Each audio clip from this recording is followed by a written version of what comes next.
X-ray of the lumbosacral spine, and now I am speaking about MRI of the lumbosacral spine. I have selected this because this is very important for every practicing physiotherapist, that he understands what he is treating. He should understand. Yeah, he should understand very well what he is treating. If he's not understanding it, he will not understand what kind of exercises and physiotherapy you need to give them. You need to understand what pathology is. You need to understand whether the patient has compression of nerve roots or not. You need to understand whether the compression is more in flexion or more in extension. You should understand whether the pathology is coming from the disc or the vertebral body or the ligamentum flavum, because each one is different. All of you know the pain because of discal pathology will increase in sitting position, whereas the pain because of stenosis is relieved in flexion position. So you need to know these differences so that you can give the appropriate exercises. Hope everyone is able to hear me. Can I get an answer if everyone is able to hear me? Yeah. In this seminar, my organization will be in this way. First, we'll try to identify the proper sequences. What are sequences? MRI has a number of sequences. We have T1 weighted images, T2 weighted images, we have stir images, we have a number of sequences. So, for when the pathology you need to diagnose, for a radiologist, for a neurophysician, for a neurosurgeon, if you have to diagnose the pathology, whether it's a tumor, whether it's an infection, in that you will have to assess each and every sequences. I'm not going to so much of depth. I am going to teach you in a way that you will be able to assess this MRA for common pathologies. So you will have to identify the correct sequence. So of all the sequences, what sequence is important for us is the T2 weighted sequences. So whenever you are given an MRI of the lumbosacral spine, you will look for T2 weighted sequences. I will be teaching you how to identify the T2 weighted sequences. Fine. T1 weighted sequences, stir sequences, contrast images, fat suppression images, all these are important. But from practical point of view, T2 weighted sequences will suffice. So first step you'll have to identify is what sequences you are looking for. Then you will have to identify the proper cuts. What are the cuts? We have the axial cuts, we have the coronal cuts, and the sagittal cuts. Axial cuts, sagittal, coronal. So you will have to identify the appropriate cuts. Third one in my webinar is you will have to identify the normal structures in the MRI of lumbosacral spine. Unless and until you identify the normal structures, of course, you will not be able to identify the pathology. And fourth part of my webinar will be the identifying the pathology so that you can give them appropriate treatment. Let's start with the planes. I think every one of you know what is axial plane. Axial plane is horizontal or transverse plane. I think every one of you know this. Axial planes, you take a cut this way, you take a cut this way. So axial cuts are horizontal cuts. Both coronal and sagittal cuts are vertical cuts, but sagittal plane goes through the nose, vertically through the nose. So this one is the sagittal cut.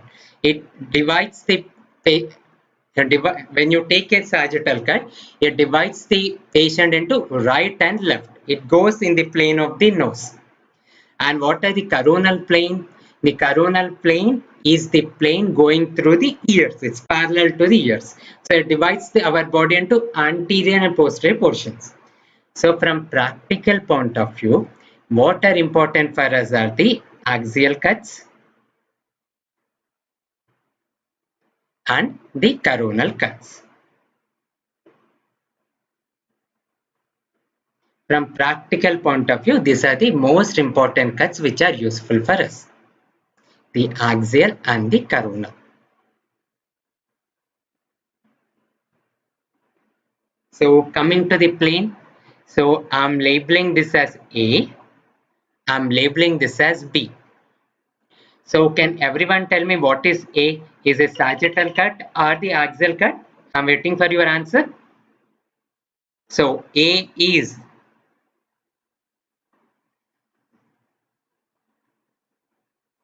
I'm waiting for your answer.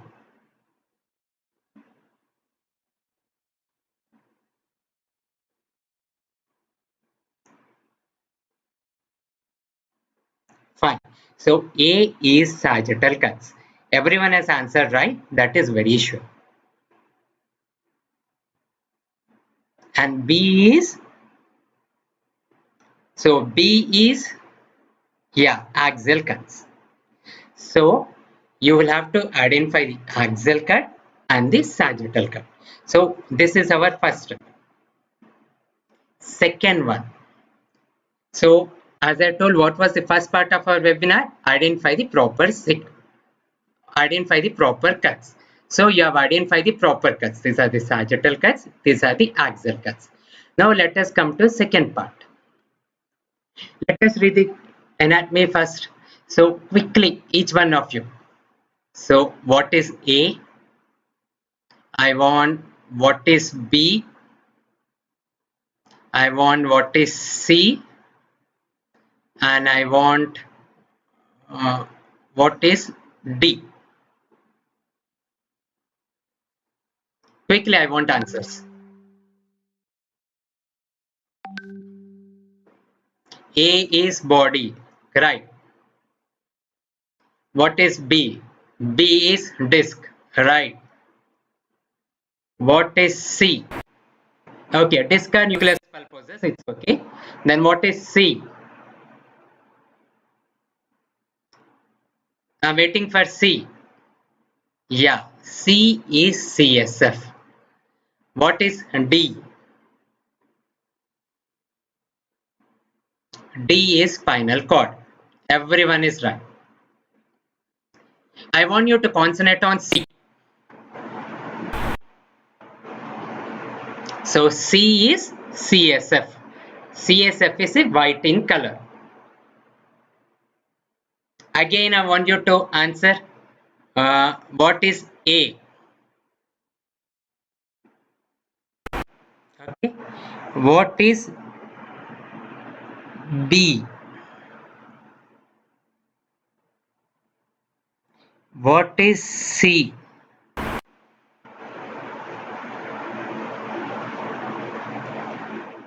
And what is D?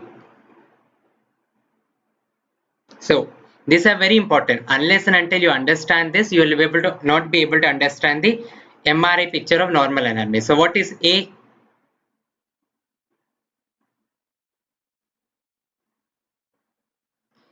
B is meninges or dural sac, right? What is A? C is spinal cord, right? No one is answering A. A is the body. Body are the disc, right? And what is D? D is the nerve root, right? In this picture, I want to give you one thing. This, can you identify? This is our head. This is our trunk. These are our hands. So can you identify this picture? We have a head and both our hands. Okay, this way. The way I have shown you before. We have our head and both our hands. So this is our head.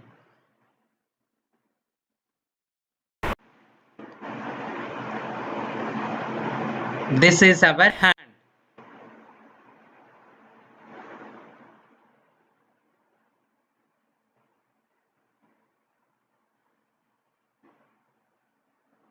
Fine. So many people are having a confusion whether it's spinal canal or dural sac or the meninges or the spinal cord. I will tell you that one. First identify this one. You will have to remember the head. You will have to remember the hands. So the head is concerned with, the head is made up of the outer layer which you are seeing is the dural sac or the meninges. Dural sac is a meninges. It's the dura mater. So the outer one is the dural sac. Which matter? Dura mater. I have told in my first seminar, the outermost layer is the dura mater. The layers which are surrounding the spinal cord are the pia arachnoid matter. Pia arachnoid matter cannot be seen on the MRI. What you are seeing, this one is the dura mater. So for the head, again I will draw my head.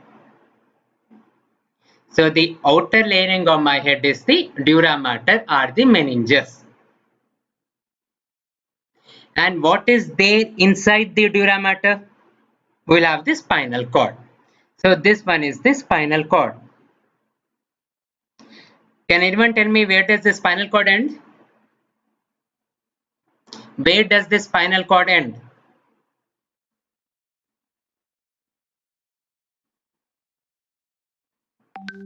Yes, spinal cord ends at the level of L1.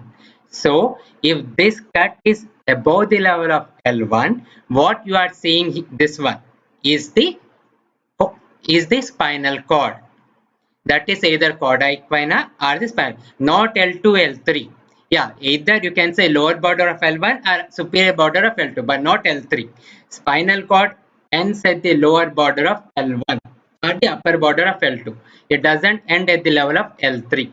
So, if within the dural sac, if the axial cut is below the level of L1, if it is above the level of L1, it is the spinal cord or the conus medullaris, and if it is below the level of L1, then what you will be seeing is the spinal roots which form the cauda equina. Roots, which is the cauda equina, if it is below the level of L1, below L1, and if it is above L1, we'll be finding conus medullaris, that is spinal cord. Okay, so this part of my head is clear. So what is made by this? My hands. So these hands, are you able to recognize? These hands, they form the nerve roots. That no, in someone, Dr. Ashish Gupta is asking me, sometimes the spinal cord ends at the level of T12. Never. Normal ending is at the lower border of L1. Any other level is abnormal. If it's below the level of L1, it's a tethered cord. Above the level of L1 is very, very rare, and practically I have never seen.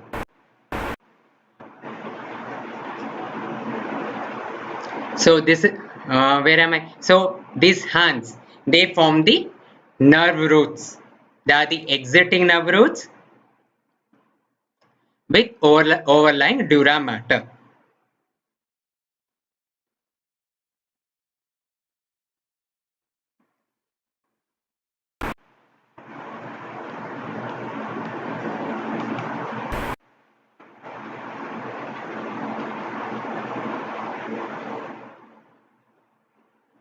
With the overlying dura mater. Fine. This picture you'll have to understand. So whatever I've told you is the basics, and this you have to recognize. So what you have seen in the axial cuts and the this one. Here I'm identifying a structure. So each one of you tell me what is this? What structure I have shown you? We have shown something in this one. So this is the same structure which I am showing there. So this structure, what is this in the sagittal cut?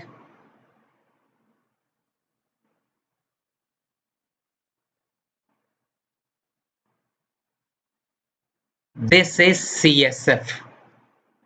So CSF here is black. CSF here is white. So all those cuts where CSF is white, this shows this is T2 weighted images. Am I clear? So whenever you see the MRI, you will have to identify the T2 weighted images. So how do you identify the T2 weighted images? You look for the color of CSF. If the color of CSF is white in color, then these are the T2 weighted images. So from now onwards, we will concentrate only on the T2 weighted images. Am I clear? So practically for my physiotherapy, majority of times T1 weighted images are not useful for me. What are useful for me are the T2 weighted images. So, and I will be following only the T2 weighted images. Now, A and B, which one are T1 weighted image, which one is T2 weighted image? First tell me which cut it is. This is axial or sagittal. Second one, what is A? A is T1 weighted image or T2 weighted image? I want these answers.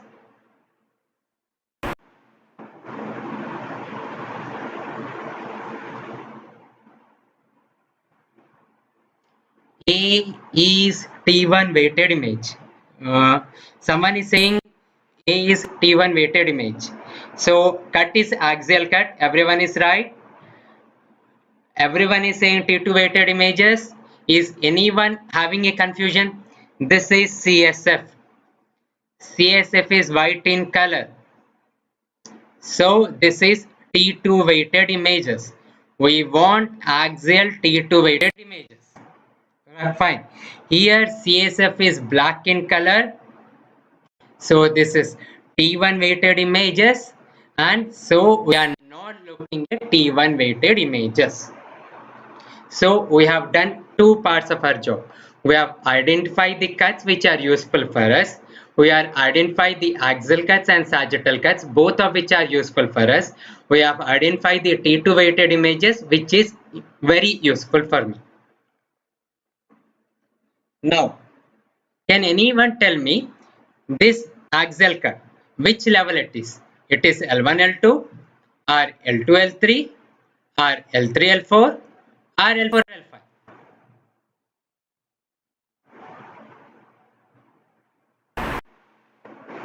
This one, seeing the axial cut, you have to say which level of the disc is it involved. Can anyone tell me which level it is, L1, L2 or L2, L3 or L3, 4, L4? If you don't know, just type you can't know. You are not able to say. Fine. Everyone is saying L4, L5. But how did you say it is L4, L5? You cannot make out whether it is L4, L5 or L1, L2 or L2, L3 from the axial cut. You will have to see at the sagittal cut. This is not the scout image. Usually whenever there is an axial cut, the MRI will have a small scout image. This is given over here. This is known as the scout image. From the scout image, you'll have to identify where the cut is. So this cut corresponds to this one. This is L4, L5. So you identify the level of the disc by comparing it with the scout image. Scout image is a small sagittal image which is given as a PIP. If it is not given as a PIP, suppose it's not given as a PIP, what is given is you will have a number of lines over here in the scout image, and each line is given a number 1, 2, 3, 4, 5 something, and that number will be written over here. So you'll have to correspond this number to this one and then decide which cut it is. So you will have to identify whether it's T1 weighted or T1, T2 weighted images. Oh, am I being overlapped by the image? I think I will not be able to change it now, but just identify that the level of the disc is made out by corresponding it with the scout image. Either the scout image is given as a PIP over here from which you can make out, Otherwise, the each cut is given a number and that number is displayed over here. So we'll have to correlate these two things to come to a conclusion.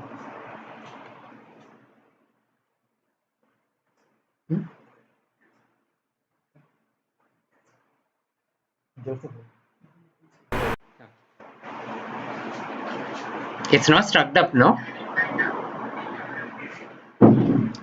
Am I good with my speed or should I go slow or fast?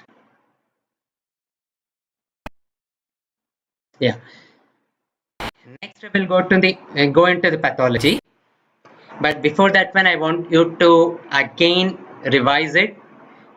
One important thing which I wanted to tell again is, so this one is S1. Everyone can identify the sacrum. This is L5, 4, 3, 2.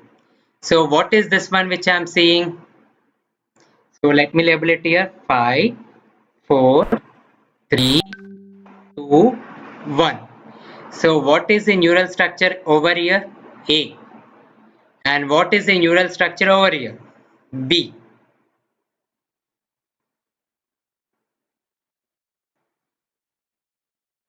What is the neural structure which I have labeled as A? What is the neural structure which I have labeled as B?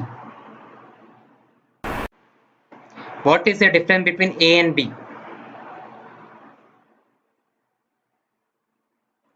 A, yeah, all are parts of spinal cord. I want to, yeah, which part of spinal cord it is? What is A? What is B? A is conus medullaris. What is B? Dr. Sandesh is saying it's conus medullaris. No, no. A is a part of spinal cord which is called conus medullaris. It is the lowermost part of the spinal cord. So this is conus medullaris, which is the lower part of the spinal cord. And all these things, these are the nerve roots which are going to neural foramina. This is known as the chorda equina. This is known as the chorda equina. Am I clear? So A is conus medullaris and B is chorda equina. Chorda equina is made up of all traversing nerve roots. Now, majority of the normal things I have told you. Now let us come into the disc. Three pathologies are very important for you. One is disc prolapse. The second one is stenosis. We have the lateral canal stenosis and the central canal stenosis. Third one is facet arthritis. Fourth one is spondylolisthesis.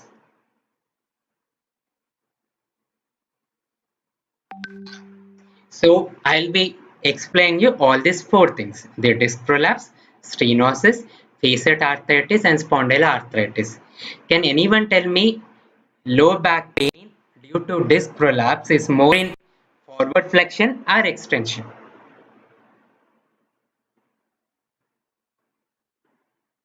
Pain because of lumbar disc prolapse is more in flexion or extension. Next 5 minutes I'll be a bit slow because this is very important. If you don't understand this pathology, then you will not be able to correlate it with the MRI also. So I'm waiting for your answer. So the pain in disc prolapse is more in forward bending, right? So pain because of disc prolapse is more in forward bending. Fine. Pain in facet arthritis is more in what? Pain in facet arthritis more in. Whenever you're answering, you say disc prolapse, flexion or extension, facet arthritis, flexion or extension. Otherwise, I'll not be able to understand in the chat. I'm waiting for your answer because if you don't understand this one, there is no point in me for going forward. no, there is, I have a mixture of these things. So when you are answering, type disc prolapse, flexion. Yeah. So disc prolapse, the pain is more in forward bending. Facet arthritis, the pain is more in backward extension. Can anyone tell me what happens with symptomatology of stenosis in forward bending? Symptoms of stenosis increase in what? Forward bending or backward bending? Symptoms of stenosis. Yeah, facet arthritis extension, disc prolapse flexion. It's excellent. Everyone is, one of you are answering too good. Disc flexion, facet arthritis. Now come to stenosis. I am happy with facet arthritis and disc. Coming to stenosis. Stenosis, the complaints of stenosis, will they increase in extension or flexion?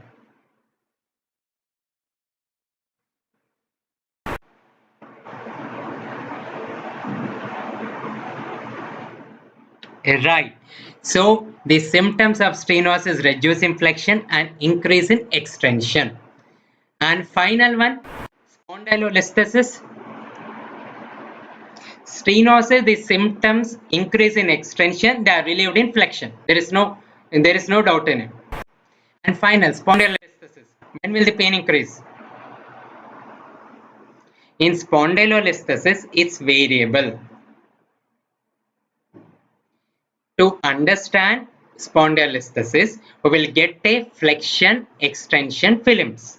I have told in the last seminar, if the mobility of one vertebra over the other is more in flexion, patient will have more pain in flexion. If the mobility is more in extension, patient will have more pain in extension. Fine. Dr. Sandesh's answer depends on anterolisthesis or retrolisthesis. So you needn't apply your brain. Ask for an X-ray lumbosacral spine flexion and extension. If the film where the listhesis is more, the mobility is more, the displacement is more, in that position the patient will have more pain. Fine. Very good. Where am I? Fine. Both of these are axial cuts. Okay. But this, can you identify the difference in the neural structures here? There's one solid structure over here. There are number of dots like this. What is the difference in both of them? And I will give you one hint. This is above the level of L1. This is at the level of L3, L4. So what is the neural structure here? What is the neural structure in A? Both are neural structures. I have told you in the normal anatomy. Above L1, which neural structure is seen? Right. Above L1 in A, it is this conus medullaris. Conus medullaris is seen as a single structure, whereas this is cauda equina. Cauda equina is seen as dots. Can you identify the dots? Every one of you try to identify the dots on your screen.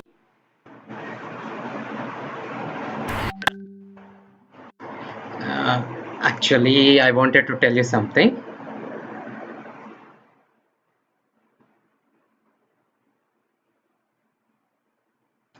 Now coming to the disc, we'll go to independent disc. So this is the disc. The disc has two components. It has an outer component which is like a covering, just like a pillow on your sofa. The sofa has a outer leather covering, and inner you will have cotton or sponge or whatever it be. The outer covering is called annulus. The inner layer, which looks like sponge or gum, whatever you call it. Dr. Sandesh is asking conus medullaris below L1 or above L1. Conus medullaris is above L1 and cauda equina is below L1. So each disc has an annulus and a nucleus pulposus. Have I shown it over here? Fine.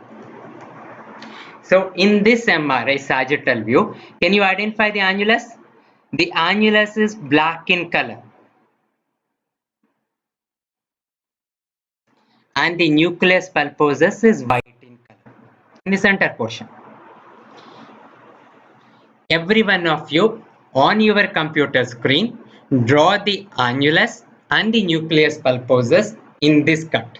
At this level, I want every one of you to identify the annulus and the nucleus pulposus and highlight it.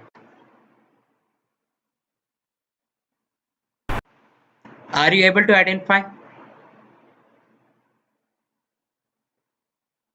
I want every one of you to draw it L4 and L5, and once you are done, once you are able to identify, answer on the chat. At least 80% of the cases are discal pathologies. So you will have to identify the disc pathology. You will have to identify what is annulus, what is nucleus pulposus. And second one, can anyone tell you why is CSF white in color? On T2 weighted images, why is CSF white in color? Water content, anything which contains water content in our body appears white on T2 weighted images. So CSF is nothing but water. That is why CSF appears white in color. Similarly, a normal disc, the nucleus pulposus is hydrated. This is an hydrated nucleus pulposus. So, a hydrated nucleus pulposus appears white in color.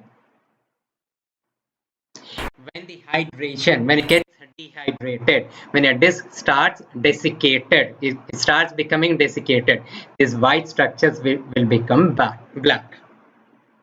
But the annulus is always black in color. Last time I have shown this video.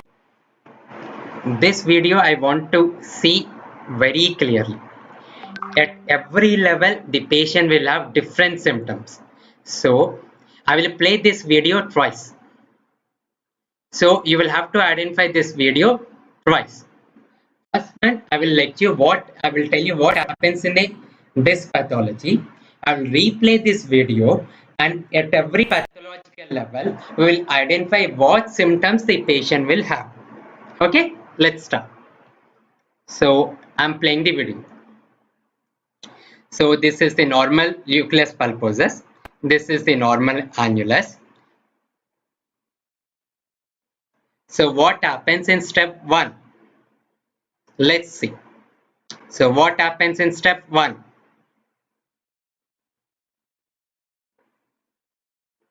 Oh, sorry, it's starting now. So in the step 1, there is a crack in the, okay, step 1 I didn't show you. Step 1 is dehydration. Step 2, there's a crack in the annulus, which is known as annular tear. Step 3, the disc has protruded out. So step 3 is prolapse. Step 4 is compression of the nerve root. Fifth step is inflammation of the nerve root. Compression and inflammation you take as 4 steps. So am I clear?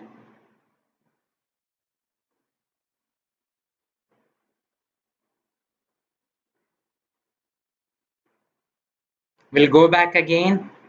Let's see again.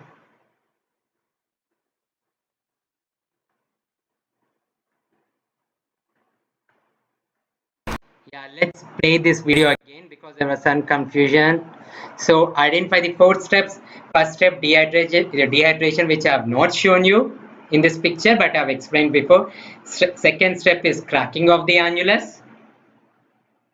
This is the cracked annulus.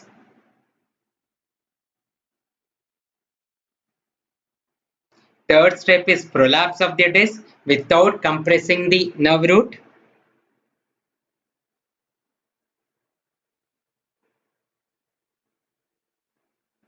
Fourth one is compression of the nerve root leading to inflammation of the nerve root. Sequestration, migration, I will tell you later. Try to identify these four things because this is very important because this will help you to correlate your symptoms. Let's again. So again, let me play this video. Now we will see at each stage what will the patient complain of. Correlate that way. This is very important. So in step 1, I'm stopping my video here. This is the level of crack, annular tear. So at this point, what will the patient complain of? You will have to understand. Dr. Krishna is asking me regarding sequestration, protrusion, sequestration, migration, all these are amount of protrusion, the degrees of protrusion. So at that level, the symptomatology will be same. So I will come to protrusion, sequestration, migration in my next slides. But first, try to identify these four levels. So dehydration I have learned. Second one is annular tear. So what are the patient symptoms at this point? At this point, patient will have diffuse back pain, diffuse deep-seated back pain. What is very important is it is very diffuse. When you ask the patient to tell where your pain is, patient will have pain. Dr. Sandesh is saying there is no pain. No, this annular tear which I am showing here will cause pain. He will have only low back pain, but characters of low back pain is one. Back pain is diffuse. When you ask the patient to tell back pain where it is, he will use his entire palm and say my entire back is paining, but he will not say where exactly the pain is. Fine. If you ask him to localize the pain with one finger, he will not be able to localize the pain. And if he identifies some point, if you press it, there will not be any tender spot. So this part, when there is a tear in the annulus, the patient will have diffuse, deep-seated back pain. Second one, and this pain will increase in flexion. So you have to identify this in diffuse, and the pain increases in flexion. Second one, will the patient have radicular pain? No. At this point, patient will have no radicular pain.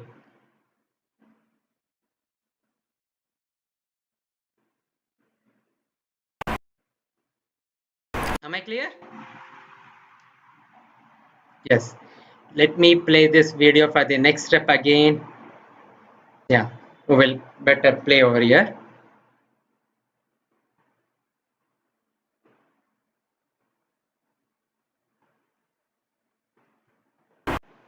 So coming to the next step.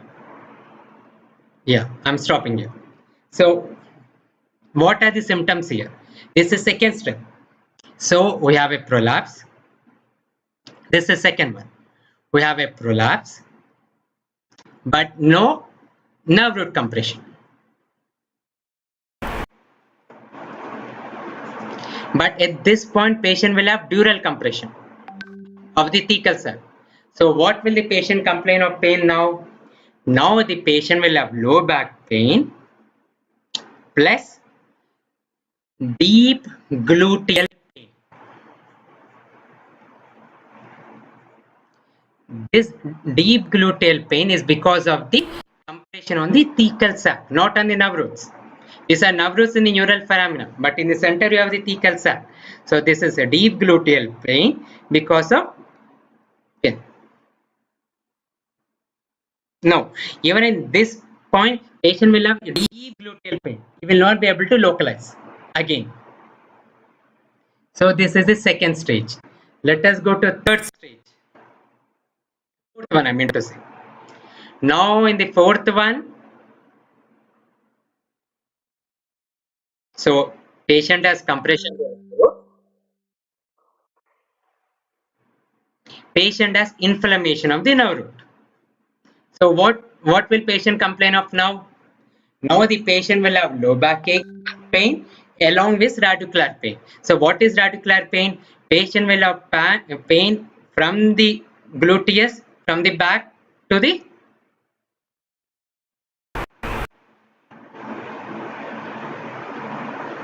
yeah. Yeah. So am I clear? I think. So let's go to next one. I have difficulty in playing these videos. So when there's a prolapse, patient will have radiating pain. Radiating pain is pain along the buttocks radiating to the thigh or the sole. So now let us come to the next pathology, that is facet arthritis. So these are the facet joints. These are the facet joints. Right. So what happens in facet arthritis? Because the facet joints are almost constantly in motion, they simply degenerate from I've taken this video from the internet. stresses and strains over time. So if you as we can type age. the Atlantic Spine Center, you will find this on internet. This is a stress very in the good facet animation, so I joints wanted to increases show it. even more So as the these are the facet intervertebral disc joints. degenerates and becomes Facet stiff. joints and this degeneration are usually seen This together. results in inflammation and formation of spinal bone spurs. So leading to there is arthritis in inflammation of the facet joint facets, or facet irregularity of syndrome. facets. This is similar to osteoarthritis of the knee. Arthritic joints can produce considerable pain and reflective muscle spasms.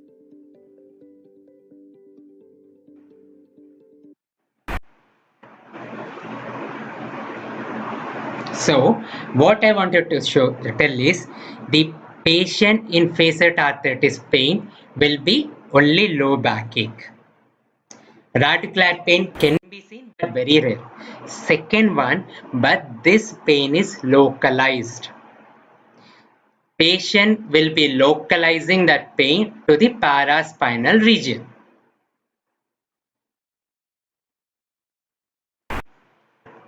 If you ask the patient to say, he will use a thumb and say, patients will come to the OPD.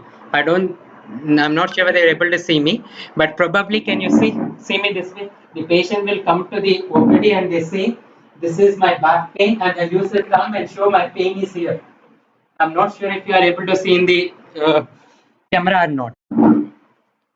They localize one or two points in the paraspinal region. So this is pain because of facet arthritis.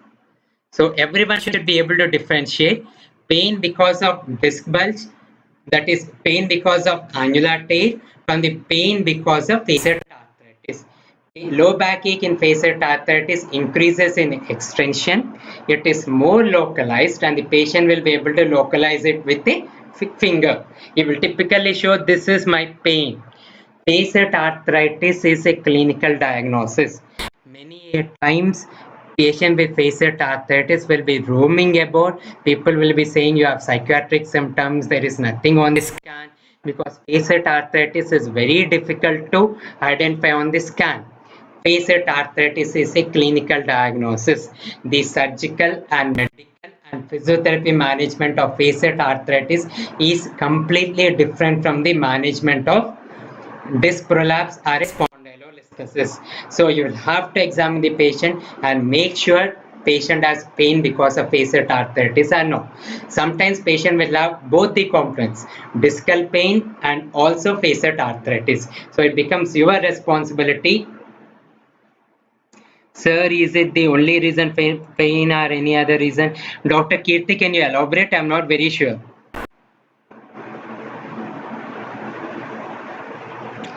Yeah, and Dr. Soumya is asking, when should I refer the patient for MRI? Dr. Soumya, my next presentation is not next, after 2, 3, maybe after 4 or 5th session, when I'm teaching practical aspects, I'm going to tell you when you have to give physiotherapy, when will you go for medical management, when will you go for surgery. So in that part, in that topic, I will tell you when you should refer the patient for MRI.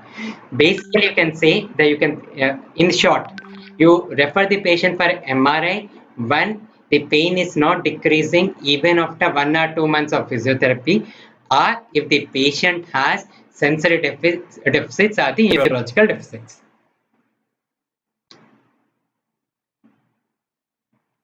Sir, Dr. Kirti is asking me, sir, is the only reason for pain or any other reason, the pain is in this paraspinal. Yes, facet arthritis pain. All the pains are paraspinal region, but in facet arthritis, the pain in paraspinal region is very localized. You can localize it with the finger. Next, so what is this pathology? Spondylolisthesis. In this, patient will have both back pain and radicular pain, and on palpation there will be a strep deformity, and this is very easy to diagnose with the flexion extension images, flexion extension x-rays.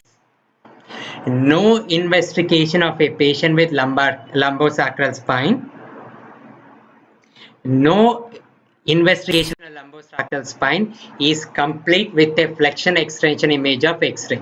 It's a common thing is, if the patient has got an MRI, why should I ask for an MRI? For X-ray.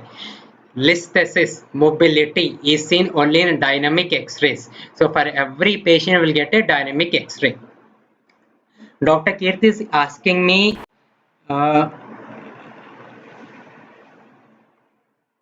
questions are too many.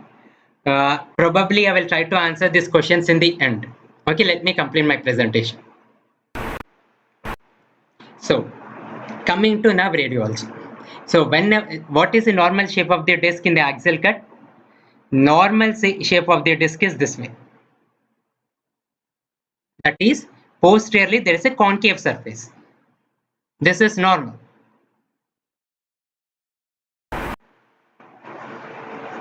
Okay, so types of disc herniation.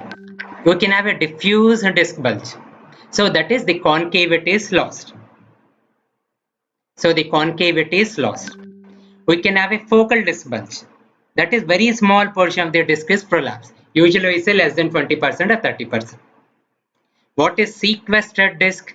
When the disc is separated from the original fragment. Can you see this one? This is a normal concave structure. So in an MRI, the normal concavity is lost. So this is a diffuse disc bulge. There is a focal disc bulge here. So there is a focal disc bulge here. Sequestered disc. There is loss of continuity between the original disc and the disc fragment. Can you see this one? The alpha S1 disc has moved upwards and it's not continuous with the original fragment. This is a migrated disc, that the disc will either move up or move down, but the continuity with the original fragment is maintained. So someone was asking what is sequestered and migrated disc, so probably I am clear. All these things are important from MRI point of view. So you will have to identify which level the disc is, whether the disc is diffuse or focal or sequestered or migrated.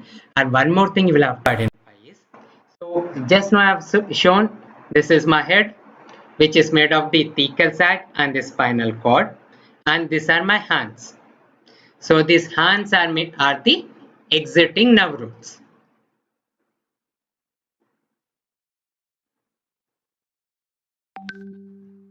So this exiting nerve root has three components.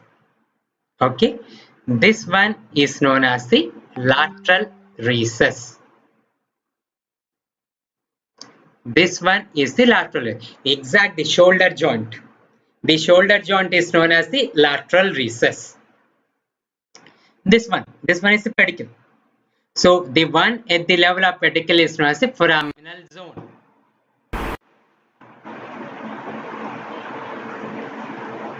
And the one outside the foramen is known as the extraforaminal zone. This entire portion is known as the central canal. So it's very easy. Center portion is central canal. The lateral one, just below my shoulder. You can say something at the junction of my neck and my shoulder. That is known as the lateral recess. So this one is the lateral recess. Remaining portion is the foraminal zone, and outside the pedicle, outside the foramen is the extraforaminal zone.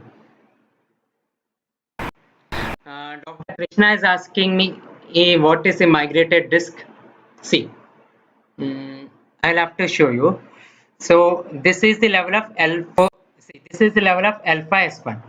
So migrated disc, the disc will come out. It will either move up are moved down, but it will not lose continuity with the original one. Again, a few more images I will show you there, bigger images. So I hope all of you have understood this one. So focal disc bulges, you will have to label them. So this is a midline. So this is a medial focal disc bulge. This is a foraminal disc bulge. This is outside the foramen. This is the extraforaminal disc bulge. So I think all these things are easy.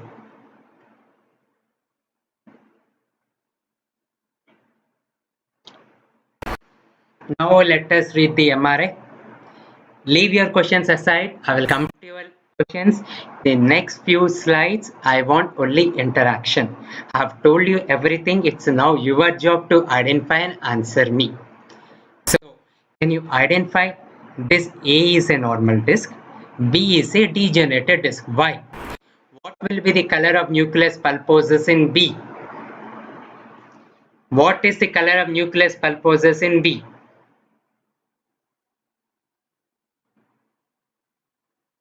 Is there a is it buffering or is the image clear?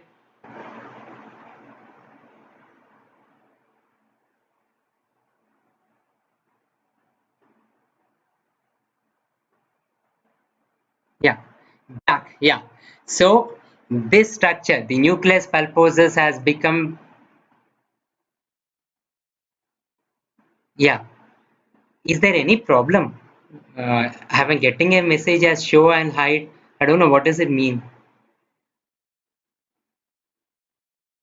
Everyone is showing show and hide. I don't know what does the message mean. Dark.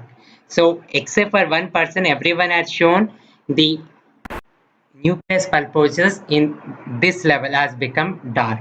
So this means the disk is dehydrated or desiccated. So what happened to alpha S1? So what are the findings here? Here, one is the disk is dehydrated. Second one is it's prolapsed. Am I clear? Next. Identify again here. I have told you, you will have to identify the stenosis. There is compression in the center part of the disc. So this is central stenosis. But sometimes there will be hypertrophy of the ligamentum flavum or hypertrophy of the facet joint or a foraminal disc bulge. All this will cause lateral canal stenosis. So this is known as lateral stenosis. This is the central stenosis. Central stenosis, the symptoms are bilateral. Lateral stenosis, the symptoms are unilateral.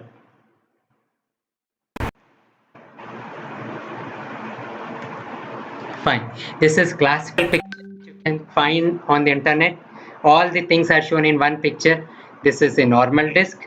This is a dehydrated disc which becomes black in color, decrease in height. This is a bulging disc. This is a herniated disc, and these are the osteophytes which can also cause back pain.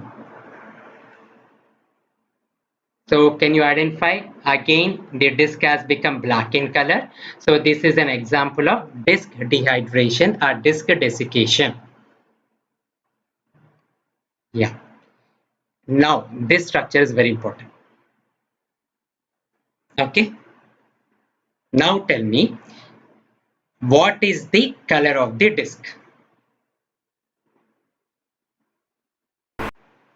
What is the color of the disc? I'm identifying. Second one, what happened to the annulus? I mean to say, what is the color of the pulposus? What happened to the annulus? Dr. Fatima is asking me, is disc desiccation reversible? Sometimes, but usually they are not. If in the early stages, we can, but usually not. So, the pulposus, what happened to pulposus? What happened to annulus? Pulposus has become gray, so there is dehydration. What happened to the annulus? What happened to the annulus? Can everyone see this arrow? This is an annular tear. This is an annular tear. And this is seen as an this is called HIZ. This is known as an hyperintense zone.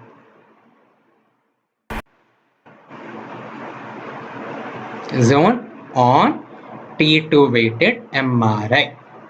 So can you identify second stage of discarnation? That is annular tear. At this point also patient will have, if there is an acute annular tear, patient will have severe back pain. Many of the people may say MRI is normal. But if you look at the MRI, you can identify the hyperintense zone, which is the annular tear. So what happened now? The annular tear has come out, and now the patient, what will patient, and this is the thecal sac. So it is also compressing the thecal sac. So the patient will have low backache. He will also have deep gluteal pain. The deep gluteal pain is because of compression of the dural sac. So let's go to third one. What can you tell me the diagnosis? First tell me which disc is involved. Level.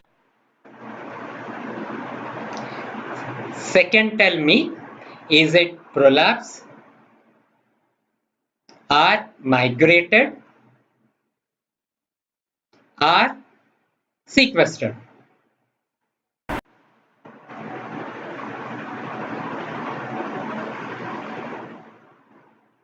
I'm waiting for your answers. Is buffering good for you, for everyone? Because my own mobile is buffering always. Deep gluteal pain can be bilateral or unilateral, but usually unilateral on the side of the annular tear. But it doesn't always correlate. Sometimes annular tear is on right side, but the patient has pain on the left side. So level is L4, L5, right? Second one is prolapse or migration or sequestration. Dr. Veerabhadram has said sequestration. But what is a sequestered disc? First level, is there any confusion? This is S1, this is L5, this is L4. So the level of the disc is L4, L5. Second one, the disc has gone down. So this is caudally migrated.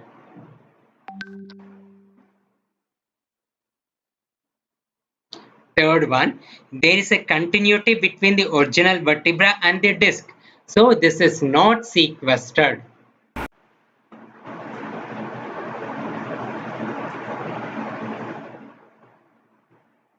Right. Again, level, I want prolapse or migration or sequestered. So L4, L5 migrated. Caudally migrated or cranial migrated? Caudal or cranial?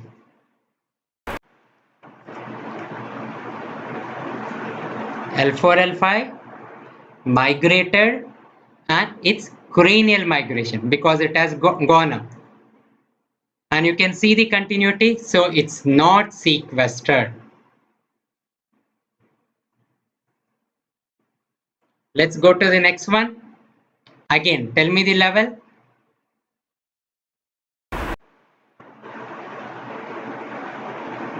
This is S1, this is L5, this is L4, this is L3, this is L2. So this has gone up.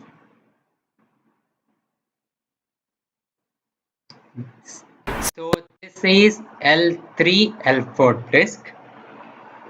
This is sequestered. It has lost the continuity. And also, in addition to sequestered, it has cranially migrated.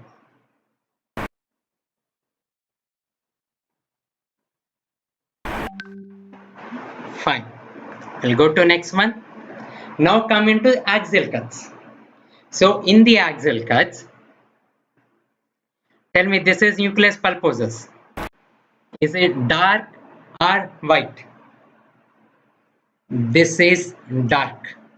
So this disc is dehydrated. And what is this one? This is a focal disc bulge. On which side? This is there on the right side. And third one is a midline or paracentral midline or paramedian or foraminal or extraforaminal. So this is a dehydrated. This is a focal disc bulge on the right side, and this is paramedian. So answer is paramedian disc bulge. Fine. This one,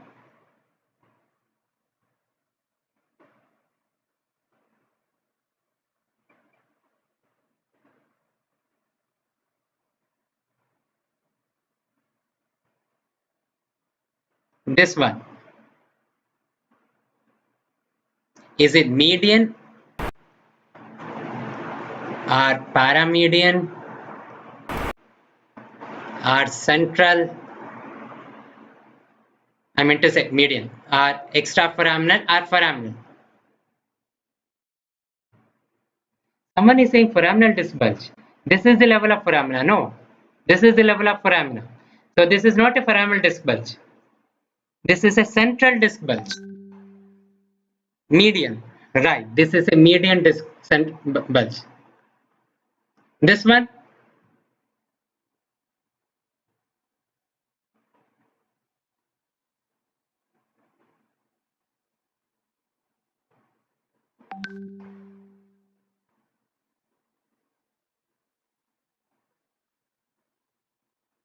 this is an right. This is an extraforaminal disc bulge. This is extraforaminal. If it is at this level, if it is at this level, see, these are the pedicle. So if it is at this level, it is foraminal. Lateral to this one is the extraforaminal. Right. This is left extraforaminal disc bulge. This one,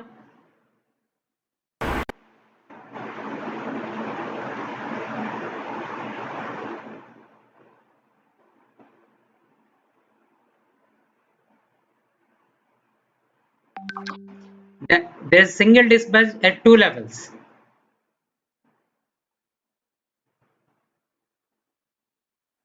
No, you can say this is paramedian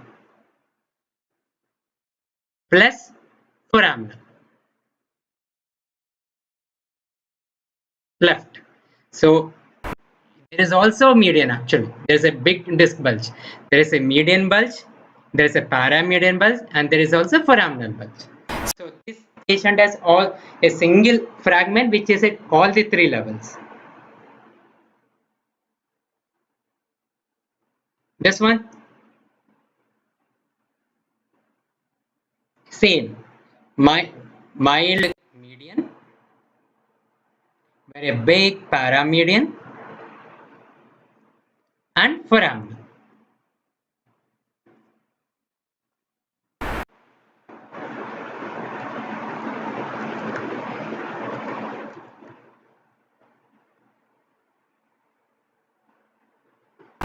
Again, this one is right. I am very sure you will be easily able to say this is a median disc bulge. Can you identify what are these pathologies? These are the osteophytes.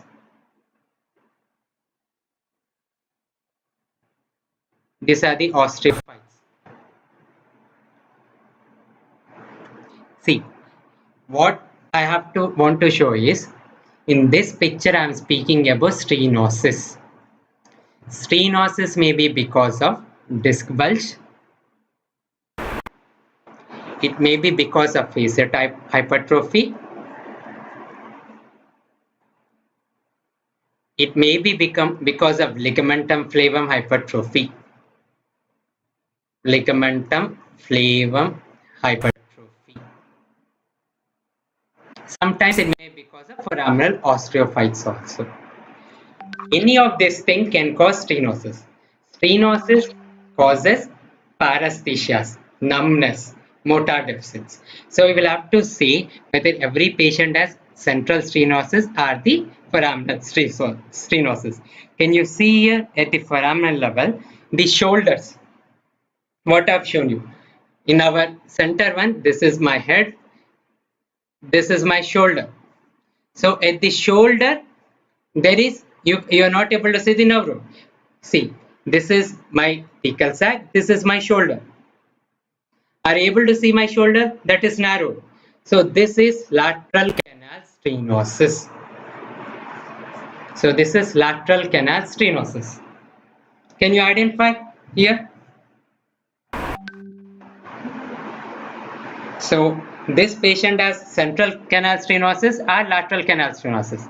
Central or lateral.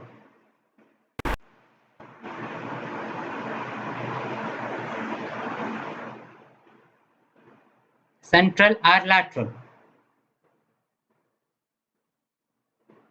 Central is normal. You can see entire thecal sac is seen, nerve roots are seen. But here you can see the shoulder is obliterated. So this patient has right side, the shoulder is normal. So the patient has left lateral canal stenosis, and that is because of a foraminal disc bulge. Again, the same picture, the patient has a central disc bulge causing mild central stenosis and a significant lateral stenosis. This picture has both, this patient, both central canal stenosis and the lateral stenosis, but lateral stenosis is more severe. This is normal. Now coming to facet arthritis.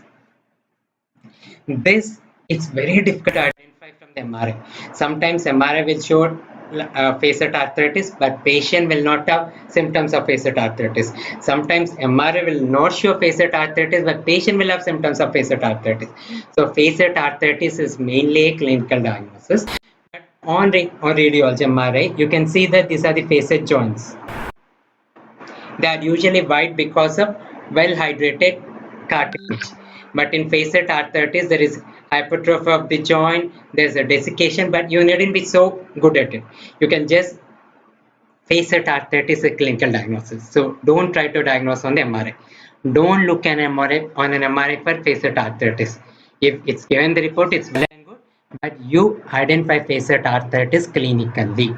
Although radiologically you can identify this patient as facet arthritis, but facet arthritis is a clinical diagnosis. What diagnosis this have? I will not even write on this one. You can easily say patient has what. I think I'm done. CT scan of the lumbosacral spine is not very important. We will not go into these details. So let me see your questions. Let me answer from the beginning.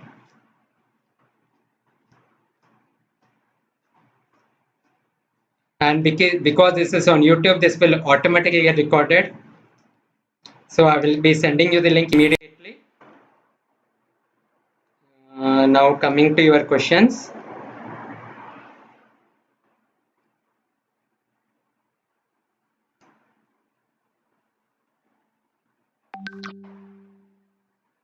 When I'm going through, I'm only finding answers. There are not many questions.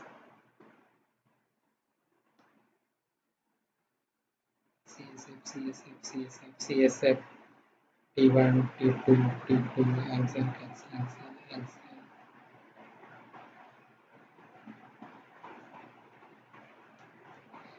Okay, what is PIP? People are asking. That is picture in picture. The way you see in a TV, the way you are seeing my picture in your one. you are able to see my PowerPoint presentation with my photograph. Physioplexus Academy was asking me. So that is my picture in picture. Exactly when you say an MRI, the way you are seeing on my screen, the place where you are seeing my picture, there will be a small sagittal cut which is given with a horizontal line. That is known as Scott image. That horizontal line shows the level of disc, the level of the axial cut.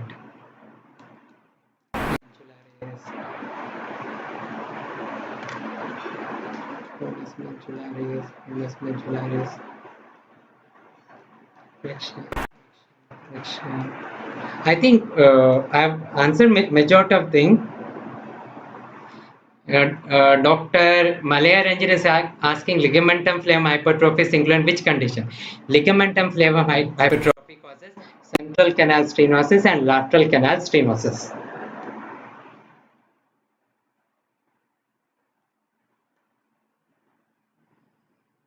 I'm not finding any questions, all are answers only. In the meantime, if you have any other questions, you can type in the chat.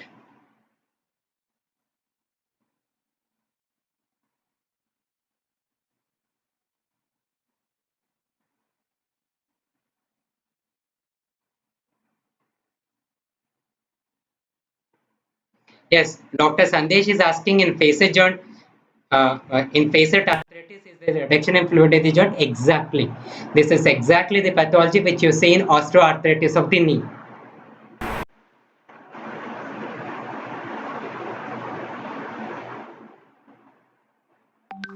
Classical symptom of facet joint arthritis is right. The low backache is sometimes more in the morning, but not always. And it is also more when the patient extends and does the daily activities. Migrated disc, Dr. Krishna was asking, I have shown you a number of pictures. I think that should be okay.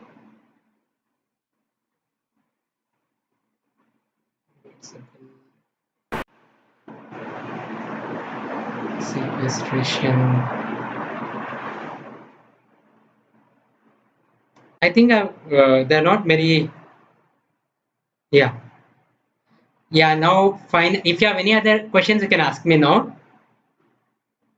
Yeah, Dr. Ashish Gupta is asking, sir, if there's stenosis because of disc bulge, pain will increase in flexion or extension? This is an important question, but stenosis will cause more of symptoms which are like paresthesias, burning sensation, okay, and disc bulge will be more of pain. So when a disc bulge causes more of stenosis symptoms, if the disc bulge is acute, when the disc bulge is acute, patient will have low back pain and the radicular pain, which is more in flexion.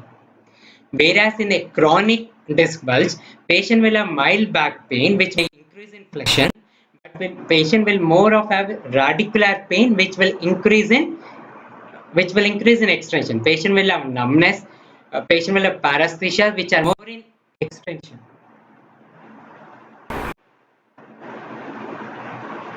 Dr. Ashwin is asking, can we explain median, paramedian? Yeah.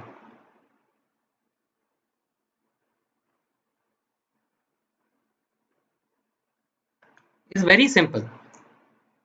See, in an axial cut, these are the pedicles. Okay, if it is in the median, it's not exactly seen here. So if it is exactly in the midline like this, it's median. If it is slightly lateral to the midline, it's paramedian. As simple as that. Midline is medium, just lateral to median is a paramedian. Annular tear, what is the mechanism pain in flexion? The intradiscal pressure is maximum in flexion. It's maximum when the patient is sitting, middle when the patient is standing, and minimal when the patient is supine. That is why either because of disc dehydration or the annular tear, the pain is more in flexion. Yes, Physioplexus Academy is asking, MRI findings are not reliable. Yes. MRI will have a number of findings, but you will have to correlate the MRI findings, that is radiological finding, with the clinical finding. Suppose the patient has L3, L4, L4, L5, L5, then you will correlate the radicular pain, the dermatom of the radicular pain with the MRI findings. So MRA doesn't have a role without clinical examination. You'll have to correlate both of them.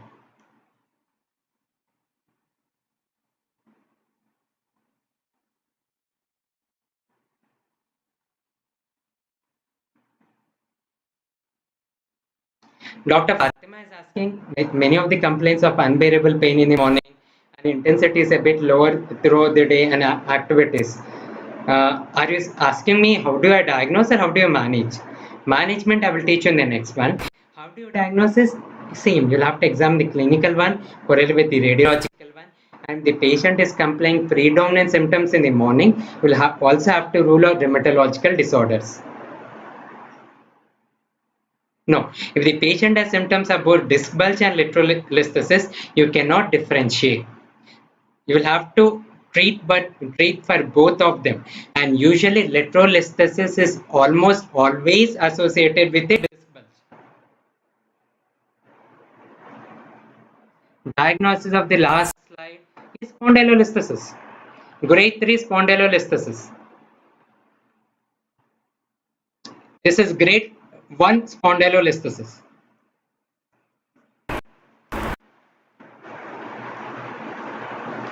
MRI, Physioplex is asking what is sensitivity of MRI. The sensitivity of MRI is very good. You can say more than 95-96%, but specificity is low.